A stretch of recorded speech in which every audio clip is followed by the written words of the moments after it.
प्रदर्शन से पहले सरकार ने दिया नोटिस। हिमाचल सरकार ने 2 शिक्षक नेताओं को थमा दिया है नोटिस। हड़ताल टालने की दी है चेतावनी।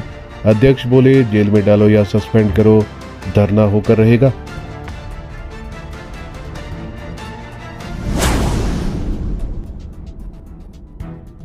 हिमाचल सरकार ने प्राइमरी टीचर फेडरेशन पीटीएफ के 2 शिक्षक नेताओं को नोटिस जारी किए हैं। शिक्षा सचिव राकेश कंवर ने पीटीएफ के प्रदेशाध्यक्ष जगदीश शर्मा और सचिव संजय को नोटिस देकर शनिवार की प्रस्तावित हड़ताल को टालने को कहा है। ऐसा नहीं करने पर टीचर्स के खिलाफ कार्रवाई की चेतावनी दी गई है। बता दें कि पीटीएफ संघ ने बीते 16 अप्रैल को शिक्षा विभाग को एक नोटिस दिया था। इसमें शिक्षा निदेशालय के पुनर्गठन का विरोध करते हुए शनिवार यानी कि 26 अप्रैल को शिक्षा निदेशालय के घेराव की बात कही थी। पीटीएफ का कहना है कि निदेशालय के गठन का फैसला स्टेक होल्डर को पूछे बगैर किया गया है। यही नहीं, निदेशालय का स्वरूप क्या होगा इसे लेकर भी पीटीएफ को नहीं पूछा जा रहा है। पीटीएफ के अध्यक्ष जगदीश शर्मा ने कहा है कि शिक्षा में सुधार शिक्षाविद ला सकते हैं, मगर निदेशालय के गठन के लिए शिक्षाविद को ना पूछकर केवल ब्यूरोक्रेट्स की राय ली जा रही है। उन्होंने कहा शिक्षाविद को कोई भी विश्वास में नहीं ले रहा है। उन्होंने कहा शिक्षा के क्षेत्र में अच्छा अनुभव रखने वाले लोगों को पूछा जाना चाहिए। प्राथमिक शिक्षक संघ की क्या है प्रमुख मांगे? प्राथमिक शिक्षक और पूर्व प्राथमिक शिक्षा के लिए अलग प्राथमिक शिक्षा निदेशालय गठित किया जाए। पीटीएफ ने हर बैठक में शिक्षा मंत्री के समक्ष ये बात रखी है, लेकिन उसके बावजूद सरकार ने नर्सरी से 12वीं तक एक निदेशालय का गठन कर दिया है, जो कि गलत फैसला है। इस फैसले से पीटीएफ में रोष है। पीटीएफ की मांग है कि प्री प्राइमरी और प्राइमरी 5-3 के लिए अलग से प्राथमिक शिक्षा निदेशालय गठित किया जाए और नर्सरी कक्षा से 5वीं कक्षा तक के ढांचे से कोई छेड़छाड़ न करते हुए उसे अलग ही रखा जाए। खंड प्रारंभिक शिक्षा अधिकारी, केंद्रीय मुख्य शिक्षक और मुख्य शिक्षक पदों की शक्तियों और कार्य क्षेत्र में कोई भी छेड़छाड़ स्वीकार नहीं है। प्राथमिक शिक्षा व प्राथमिक शिक्षकों के प्रशासनिक नियंत्रण व संचालन को यथावत रखा जाए। निदेशालय पुनर्गठन करने से पूर्व शिक्षा मंत्री ने एसओपीज जारी करने की बात मानी थी, लेकिन उस बैठक की कार्रवाई अब तक जारी नहीं की गई है।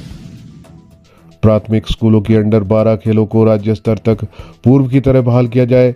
अन्य वर्गों की खेलों के वार्षिक कैलेंडर जारी भी हो गए हैं। 24 वर्ष की सेवा काल पूरा कर चुके पदोन्नत मुख्य शिक्षकों का प्रमोशन के बाद मिलने वाला रोका गया वित्तीय लाभ अविलंब जारी किया जाए। 20 वर्ष पूरा कर चुके शिक्षकों को C&V की तर्ज पर विशेष वेतन वृद्धि प्रदान की जाए। हायर ग्रेड पे की विसंगति के लाभ को सभी पात्र प्राथमिक शिक्षकों को जारी किया जाए। नवनियुक्त जेबीटी शिक्षकों को पंजाब की तर्ज पर वेतनमान दिया जाए। जेबीटी से भाषा अध्यापक के पद पर प्रमोशन के तर्ज पर शारीरिक शिक्षक, कला अध्यापक और शास्त्री पदों के लिए भी प्रमोशन का प्रावधान किया जाए। प्रत्येक पाठशाला में आरटी में वर्णित कम से कम 2 अध्यापक अनिवार्य रूप से रखे जाए। प्राथमिक पाठशालाओं में रिक्त जेबीटी के पदों को अतिशीघ्र भरा जाए। जेल में डाल दो या सस्पेंड कर दो, हड़ताल होकर रहेगी, बोले जगदीश शर्मा ने कहा है कि उन्हें जेल में डाल दो या फिर सस्पेंड कर दो, उनकी शनिवार की हड़ताल होकर रहेगी। यदि उनकी मांगे शनिवार तक नहीं मानी गई तो पीटीएफ अनिश्चितकालीन हड़ताल पर भी जा सकती है। बता दें कि प्रदेश में 10,000 से ज्यादा पीटीएफ शिक्षक हैं।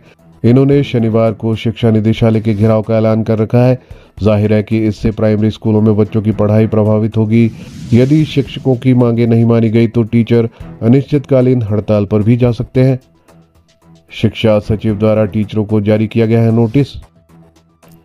शिक्षा सचिव द्वारा प्राइमरी टीचर फेडरेशन के 2 कर्मचारी शिक्षकों को नोटिस जारी किया गया है। शिक्षा सचिव राकेश कंवर ने पीटीएफ के प्रदेशाध्यक्ष जगदीश शर्मा और सचिव संजय को नोटिस देकर शनिवार की प्रस्तावित हड़ताल को टालने के लिए कहा है। ऐसा नहीं करने पर उनके खिलाफ कार्रवाई की चेतावनी भी दी गई है।